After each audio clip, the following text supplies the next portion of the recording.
আপনি কি চান আপনার বাজরিগার পাখি সুস্থভাবে বেশি ডিম দিক? তাহলে কয়েকটি গুরুত্বপূর্ণ বিষয় অবশ্যই মেনে চলতে হবে। প্রথমত, পাখিকে পুষ্টিকর খাবার দিতে হবে। ভালো মানের বাজরিগার সিডের পাশাপাশি শাকসবজি, গাজর, পালং শাক এবং অল্প পরিমাণে ডিমের খাবার দিতে পারেন। এছাড়া নিয়মিত ক্যালসিয়াম ও ভিটামিন সরবরাহ করা খুবই গুরুত্বপূর্ণ, কারণ ডিম উৎপাদনের জন্য ক্যালসিয়াম অপরিহার্য। দ্বিতীয়ত, পরিষ্কার ও আরামদায়ক পরিবেশ নিশ্চিত করতে হবে। খাঁচা সবসময় পরিষ্কার রাখুন এবং পাখিকে অতিরিক্ত শব্দ বা মানসিক চাপ থেকে দূরে রাখুন। তৃতীয়ত, সঠিক বয়সের সুস্থ জোড়া নির্বাচন করুন। সাধারণত 10 থেকে 12 মাস বয়সের পর বাজরিগার প্রজননের জন্য উপযুক্ত হয়। চতুর্থত, ভালো মানের নেস্ট বক্স ব্যবহার করুন। নিরাপদ ও আরামদায়ক নেস্ট বক্স পাখিকে ডিম দিতে উৎসাহিত করে।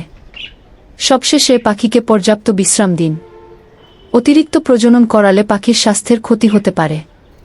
তাই পাখির সুস্থতাকে সর্বোচ্চ গুরুত্ব দিন। সঠিক খাবার, পরিচর্যা এবং স্বাস্থ্য ব্যবস্থাপনা নিশ্চিত করলে আপনার বাজরিগার পাখি সুস্থ থাকবে এবং ভালো প্রজনন ফলাফল পাওয়ার সম্ভাবনা বাড়বে।